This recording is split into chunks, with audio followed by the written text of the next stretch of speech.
Assalamualaikum warahmatullahi wabarakatuh.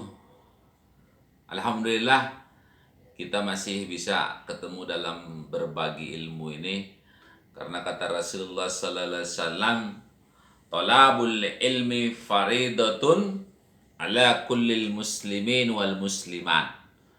Jadi menuntut ilmu itu ya itu diwajibkan kepada kaum muslimin dan muslimat. Jadi ini pada pertemuan kali ini, makanya saya sering mengatakan kita ketemu di channel berbagi ilmu itulah dasarnya. Jadi tidak ada yang lain yang mendasari, tapi adalah supaya kita sama-sama orang muslim ini ya bisa memahami Islam, cakrawala berpikirnya sempit, atau tidak menjalankan sesuatu itu berdasarkan taklid atau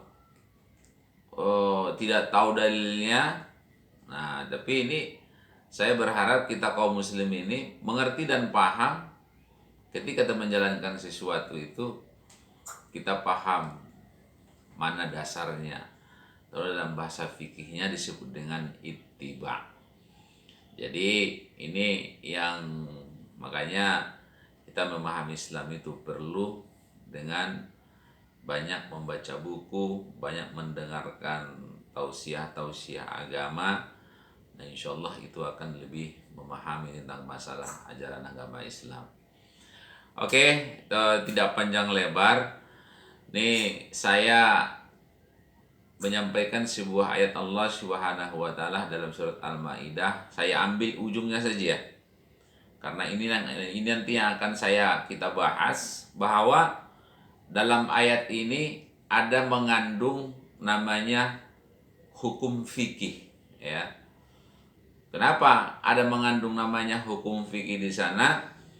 Karena ketika melaksanakan sesuatu yang ada di dalam ayat ini nantinya, kalau tidak punya rukun dan kita tidak memahami, bisa kita nanti kena terjerumus kepada hal-hal ya mungkin bisa riba dalam satu perbuatan, satu amalia yang kita laksanakan. Mungkin kita berbuat baik, ujung-ujungnya adalah mendatangkan dosa kepada kita. Apa itu? Nah, auzubillahi minasyaitonirrajim. Bismillahirrahmanirrahim. Wa ta'awwanu 'alal birri wattaqwa wa la ta'awwanu 'alal ismi wal 'udwan ya wattaqullah innallaha sadidul iqab. Inilah bunyi ayatnya itu. Dalam ayat ini ada mengandung fikih di sana. Apa itu? Adalah tolong menolong di dalam kita sebagai hamba Allah, sebagai manusia ya, bahwasanya kita di dunia ini ya tidak akan bisa hidup sendiri. Sekaya apapun Anda tidak akan bisa hidup sendiri, atau mungkin sebaliknya semiskin apapun Anda mungkin juga nggak bisa hidup sendiri di dunia ini. Tapi adalah perlu yang namanya bermasyarakat. Jadi kalau bahasa bermasyarakatnya di sini adalah sebagai tolong menolong ya, saling memberi ya, muamalat di antara sesama manusia. Nah, ini kita lihat nih, apa unsur fikihnya di sana? Unsur fikihnya kita ambil salah satu contoh yang banyak di kalangan manusia itu adalah meminjam dan peminjaman. Nah, yaitu pinjam dan meminjam. Nah, itu. Bahasa itu mah sudah sering kita dengar itu bahasa.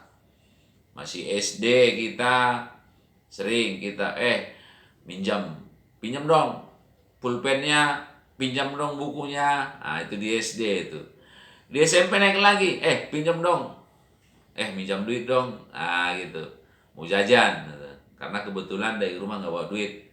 Pinjam dong. Nah, itu ada itu. Atau naik lagi SMA. wah lebih banyak lagi, masih sampai perguruan tinggi. Kalau perguruan tinggi, kalau zaman kita dulu masih kos itu nggak ada uang makan, habis bulannya paceklik, nah itu minjam duit dulu dan seterusnya. Nah ini dilakukan adalah karena ada perintah Allah Subhanahu wa taala, wa ta'awanu 'alal birri. Nah itu, bertolong-tolonganlah kalian dalam suatu hal perbuatan yang baik. Oke, sekarang kita lihat dari sisi rukunnya dulu nih ya. Rukunnya, atau kita sebelum ke rukunnya kita lihat dulu daripada pengertian apa sih yang dimaksud dengan pinjam meminjam itu. Yaitu pinjam meminjam itu adalah memberikan kepada orang sesuatu yang dibutuhkan orang itu yang ada pada kita. Ya. Tetapi tidak dibatasi waktu dan tidak ada bunganya di ujungnya, tidak ada. Jadi saya ulangin, memberikan kepada sesuatu, ya, memberikan sesuatu kepada orang. Seseorang itu meminta kepada kita, meminjam kepada kita dengan bahasa pinjam. Kita berikan dengan batas waktu dan tidak ada di belakangnya yang namanya bunga. Nanti kalau sudah selesai, kau kembalikan kepada saya sekian loh. Nah itu nggak ada. Itu bukan hukum pinjam meminjam namanya itu. Bukan wa ta'awanu 'alal birri. Ya. Bukan lagi berbuat baik di antara sesama kamu itu. Itu sudah orang sudah kepepet, dipepet lagi. Nah, secara logika juga itu adalah merupakan satu kesalahan yang sangat besar. Saudara-saudara sekalian, seiman, yaitu yang beriman kepada Allah Subhanahu wa taala, coba kita lihat apa sih rukunnya pinjam meminjam itu supaya sah, ya. Supaya sah, kalau namanya rukun itu, kalau di khutbah Jumat si hatib tidak menyampaikan atau tidak menjalankan satu saja yang namanya rukun Jumat itu, rukun ba itu, maka dia sholat Jumatnya batal, Jumatnya batal. Nah sama dengan seperti pinjam meminjam ini. Yang pertama kita lihat rukunnya adalah mu'ir, ya, mu'ir artinya adalah si pemberi pinjaman. Jadi kalau nggak ada orangnya si pemberi pinjaman, ya pinjam meminjam nggak sah. Nah, kemudian nggak bakal terjadi, orang nggak ada yang memberikan pinjaman gitu loh ya. Kemudian musta'ir artinya adalah si peminjam. Sama, kalau tadi tidak ada si pemberi peminjam, nah si peminjam juga nggak ada. Jadi harus ada dua-duanya, ya. Si pemberi pinjaman ada dan si peminjam juga harus ada. Nah kemudian ada lagi yang ketiga, rukunnya adalah musta'ar, ya. Musta'ar. Kalau tadi musta'ir, yaitu barang yang dipinjamkan, ya. Barang yang dipinjamkan. Kemudian rukunnya lagi batas waktu. Jadi harus ada batas waktu ketika terjadi muamalat di antara si peminjam dan si pemberi peminjam. Kemudian yang terakhir adalah persetujuan. Nah, ini yang paling penting nih. Ya. Jangan tidak setuju main pinjam. Jadi harus ada persetujuan, diikrarkan, bahasa diikrarkan. Nah, saya minjam dulu uangmu 1 juta, ya, wahai fulan, dengan batas waktu seminggu, wahai fulan. Udah itu diikrarkan. Kalau sudah dijawab oleh si pemberi pinjaman, itu sudah sah. Jadi ada 5, ya. syarat yang harus kita penuhi ketika bertransaksi soal pinjam meminjam itu. Kemudian saudara kaum muslimin dimanapun Anda berada, nah sebelum kita akhiri dalam hal berbagi ilmu itu, perlu kita sampaikan juga apa hukum dari pinjam meminjam ini. Hukumnya jelas, yaitu tolong menolong, ya. Di mana kita menolong seseorang, ya, wa ta'awanu 'alal birri, dijelaskan oleh Allah Subhanahu wa taala. Itu dasarnya. Jadi menolong itu adalah hukumnya boleh dikatakan oleh Allah Subhanahu wa taala. Yang tidak boleh adalah wa ta'awanu 'alal ismi wal udwan, yaitu bertolong-menolong di dalam suatu perbuatan jahat. Maling bersama-sama, nggak boleh itu. Ya. Ngebully bersama-sama, nggak boleh. Ya. Apa lagi? Banyak. Menghina rame-rame, nggak boleh. Ya. Nah, ini hina menghina, semua menghina si A. Itu nggak boleh itu, ya. Nggak boleh menghina itu. Jadi bersama-sama itu tidak boleh di sini. Jangan berbuat dosa yang menimbulkan suatu permusuhan, kata Allah Subhanahu wa taala. Kita lihat yang pertama. Pinjam meminjam itu bisa hukumnya boleh, ya, apabila dasarnya berbuat baik, ya, antar sesama manusia yang sangat membutuhkannya. Boleh, ya, dibolehkan oleh Allah Subhanahu wa taala, asal jangan ada embel-embel di belakang yang menimbulkan penambahan dari yang dipinjam. Kan gitu kan. Kalau kesepakatan tidak ada masalah, tapi kesepakatannya itu dengan secara logis. Nah, ini yang diperbolehkan oleh Allah Subhanahu wa taala. Kemudian bisa hukumnya, ya, haram.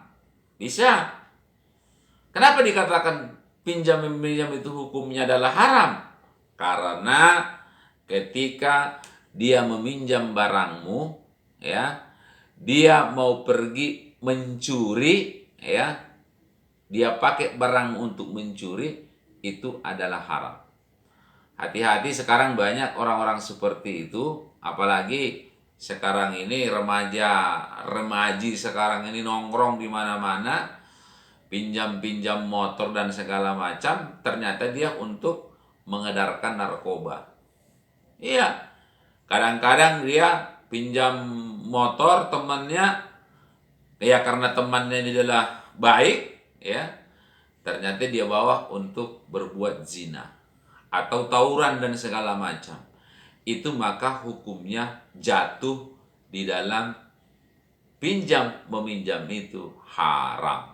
Berarti kalau sudah haram, Anda juga ikut di sana. Anda juga ikut termasuk yang melakukan satu perbuatan yang haram. Lah Pak Ustadz, gimana kalau kita nggak tahu?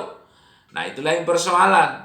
Ya, masa lu punya teman nggak tahu perbuatannya seperti apa? Nah, kan kira-kira begitu. Jadi dia mubah, boleh dalam minjam apabila dia berdasarkan untuk kebaikan. Kalau dia haram apabila dilaksanakan pinjaman itu untuk berbuat suatu kemaksiatan. Kemudian boleh juga wajib, ya. Wajib Anda untuk memberikan bantuan. Wajib Anda untuk memberikan pinjaman kepada dia. Ya. Lihat persoalannya, apabila tetanggamu, apabila saudaramu sangat membutuhkan untuk minjam uangmu keperluan yang sangat mendesak. Umpamanya dia sakit, nggak ada duit. Kalau nggak bawa berobat, dia mati. Maka Anda itu wajib untuk memberikan pinjaman itu kepada dia. Atau mungkin bukan uang, mobil. Ente punya mobil, ya. Tetanggamu tidak punya mobil. Tetanggamu mau pergi ke rumah sakit, ya. Mobilmu ada di rumah, dia pinjam. Itu hukumnya Anda wajib memberikan itu adalah untuk membantu dia. Dan juga inilah merupakan satu perbuatan yang baik. Jadi dasarnya adalah hukumnya wajib Anda memberikan itu. Nah ini anak-anakku sekalian, saudara kaum muslimin, bahwasanya dalam hubungan manusia dengan manusia, bermuamalah itu adalah merupakan satu hal yang sifatnya kebaikan. Ingat hadis Rasulullah sallallahu alaihi wasallam, siapa yang berbuat baik, maka dia akan, kebaikan dia itu akan membawa dia ke jannahnya Allah Subhanahu wa taala. Itu saja yang saya sampaikan. Mudah-mudahan bermanfaat. Assalamualaikum warahmatullahi wabarakatuh.